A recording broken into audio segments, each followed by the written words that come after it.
like powered personal transportation here at Overdrive, and with our test cars and motorcycles, we've crisscrossed the country for years and years. A clear winner in the places to head to, of course, has been Ladakh. But since Bert and the boys have had too much fun in cars up there, I decided it was time for motorcycles to come out and play. Since we are who we are, we chose one of the smallest engines in the business to conquer the biggest mountains on earth, the 107cc Mahindra Centuro. We also invited 3 of our readers to come join us and live the Overdrive life. 6 Mahindra Centuros, 6 sky-piercing mountain passes, 1 tough ride.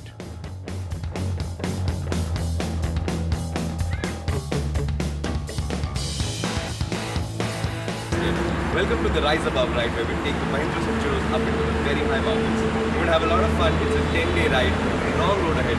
So I'm going to stop talking because we're heading out now. And today we get to Manali.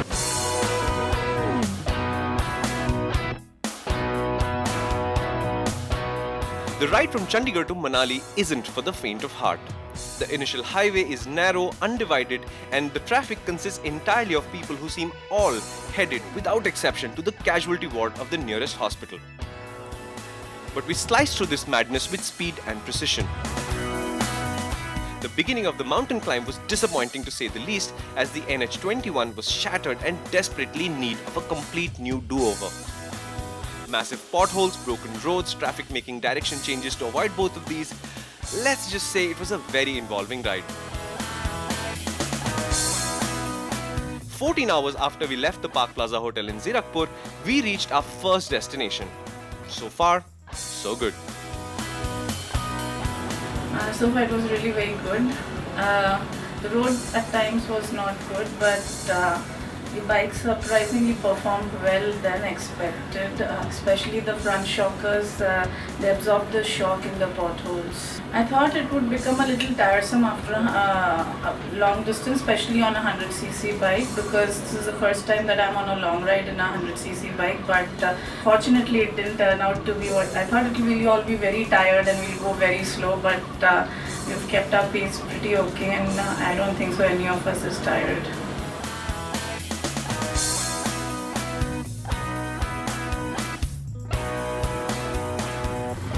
Welcome to day 2.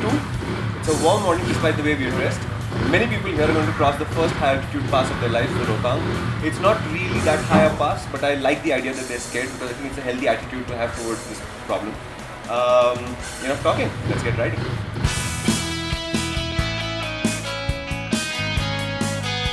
Heading for Leh this late in the year is considered a bit risky because of the weather, which is more unpredictable. On the other hand, by this time the flow of tourists is down to a trickle, and that means the famous jams of the climb up to the pass simply never happened. Our climb up to Rohtang was as surprisingly smooth as the tarmac we were on, helped no end by the polite army truckers who were like our big protective brothers for our small hardy motorcycles. In almost no time, we were at the top with a hot plate of Maggi before us. So we've risen above Manali and we are sitting in Rohtang now. It's interesting because when you come here as your first high altitude pass, you're very excited about it. Then you will realize that 8 million people are excited about it. And the first pass, usually the dirtiest pass. And once you cross over the pass, it should get cleaner, emptier and nicer.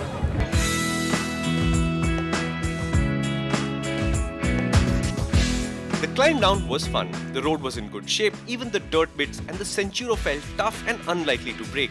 So bashing cheerfully over bumps and lumps seemed like a terrific idea.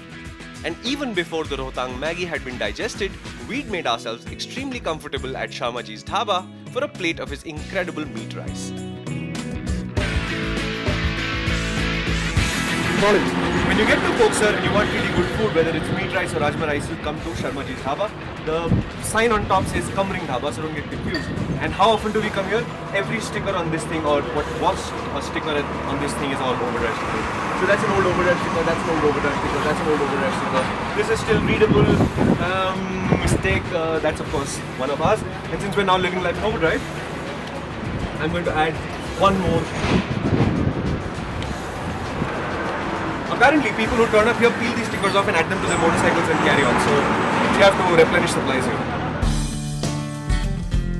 Safe to say, Overdrive takes unabashed credit for 75% of Sharmaji's clientele. We arrived as Overdrive and left as Overdose as we headed towards Jispa. We fueled up at Tandi, the last fuel pump before Leh, and despite the altitude and how hard we were pushing, our Centuros were returning better than a steady 40 kilometers per litre. The mood was good, everyone was feeling okay, we'd managed to escape the effects of mountain sickness for the moment, and we knew now that the run to Jispa was a good one, consisting of perfectly surfaced tarmac that turns and twists like a snake doing the quick step.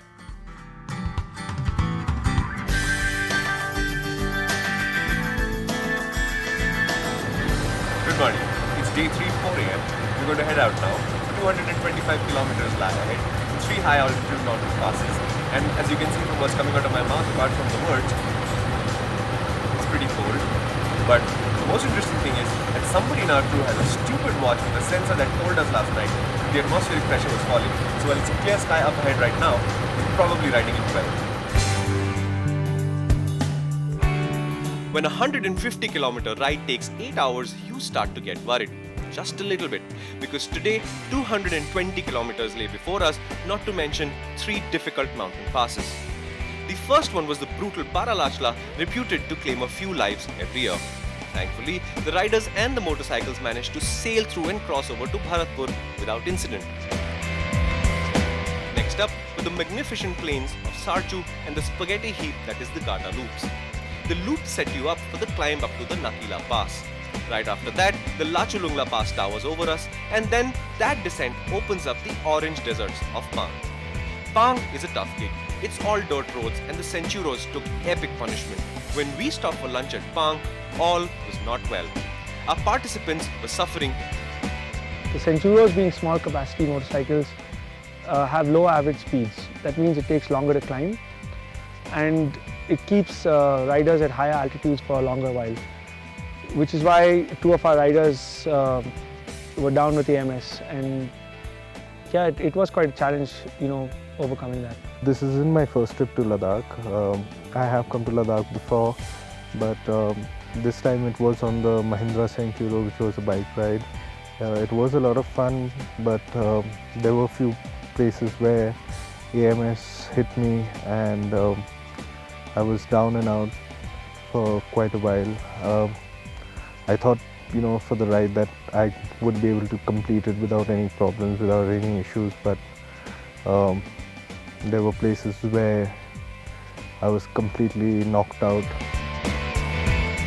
With Sonali in the car, 5 Centuros climbed up to the More Plain. Words cannot describe the magnificent, austere beauty of this place.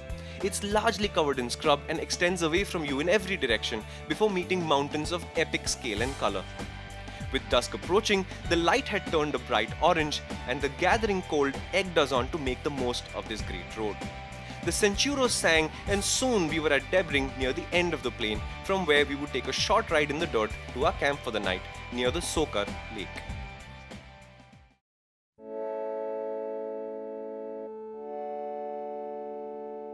Welcome to day 4. It's a early morning by everybody's standards, a late morning by Overdrive standards, and it's kind of a surprise because it comes on the back of a really long day yesterday, some 14 hours riding in the bitter cold. The camp here, well, it's a camp, so it wasn't like a hotel room, and I think a few people felt that, and it's 14,000 foot high, so that's not good too.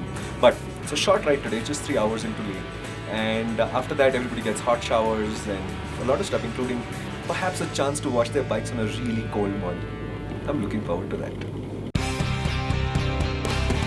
Debring to Leh isn't a big ride. In fact, on the other side of the Tanglangla Pass is a spectacularly great riding road that goes all the way to Upshi before you start the drone into Leh. But at 17,500 feet, Tanglangla is not an easy climb. Plus, it's a really long climb that just never seems to end. The combination of gradient and altitude had already reduced our top climb speeds to 19 kilometers per hour. The Centuros were now making maybe a quarter of the power, but they never ever quit. Of all the riding days so far, this one has been one of the nicest. It has been a really short riding day. We've only been on the bike for I think 4 hours. Crossing the Tanglangla was easy. The road was in fantastic shape. The Centuros take the paved corners really nicely. The only thing we suffered from was utter and complete lack of oxygen. At the top of the pass, 17,500 feet, the bikes couldn't breathe, we couldn't breathe. Thankfully, we were off the pass in no time at all. And behind me now is Tikse Monastery, which means we're about 30 kilometers from Leh. And tomorrow everybody gets a break as soon as they wash the bikes. And there's no heated water for that.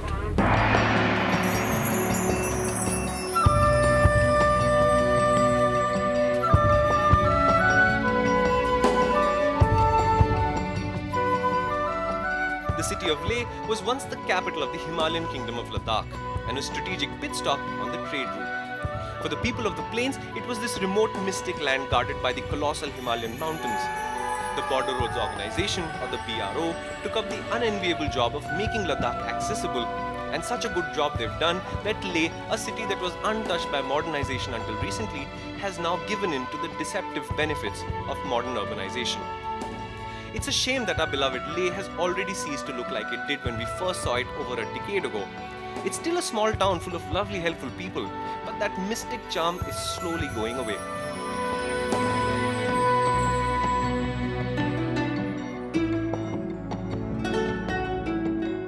So after a rest day in Leh, it's back in the gear. We're going to climb Khardungla today, and as you can see, we've broken one overdrive tradition already. The bikes aren't clean. Well, we didn't clean them for two very good reasons. The first reason, the less important reason, is that once the sun comes up in Leh, it's not very cold right now, so nobody was going to suffer cleaning the bikes, so what would really be the point of doing that? The second reason, the more important reason, is there is a water shortage in Leh, and we are going to dirty the bikes because there are still dirt tracks ahead of us, so we decided to conserve some water, leave them as they are, and I think in a sort of utilitarian, we've been through a lot of stuff way, the bikes look good. This was it, the final climb to the exalted Khardungla. As we exited Leh, the pass, which is usually visible above us, was shrouded in ominously dark clouds and it was bitterly cold. Faced with a tough climb and now the prospect of snow, the cheer completely escaped us. With our game faces on, we pointed our Centuros up the mountain. Most riders on the climb we met looked at our Centuros with great trepidation and concern for our mental health. And it was closer to the top that we realized the actual peril we were in. The road had completely iced up and grip levels were now down to zero. Trucks and cars were sliding all around us, and at least on two occasions, something came really close to wiping us out. But balancing the fine line between unflagging determination and madness, we tiptoed to the top thanks to the mountain goats we were riding.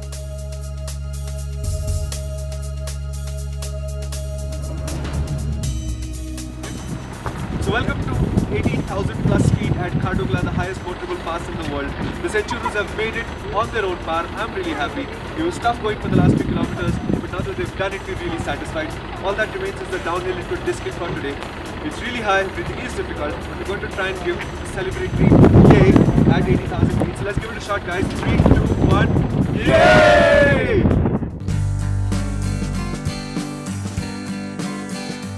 Obligatory photos taken, we rapidly began our descent before anyone became too lightheaded, nauseous, or otherwise ill with AMS. The remaining 60-kilometer ride to our campsite turned out to be a good ride. The Centuro is a terrific little cornering demon, and over the 1,000-odd kilometers we had come so far, we'd come to trust that tire, that chassis to reward our efforts. A befitting end to our ride then, and a befitting destination, the endlessly glorious and diverse valley at Nubra and the small settlement inside it, Diskit. We had made it, and the sense of achievement now, understandably, was unprecedented.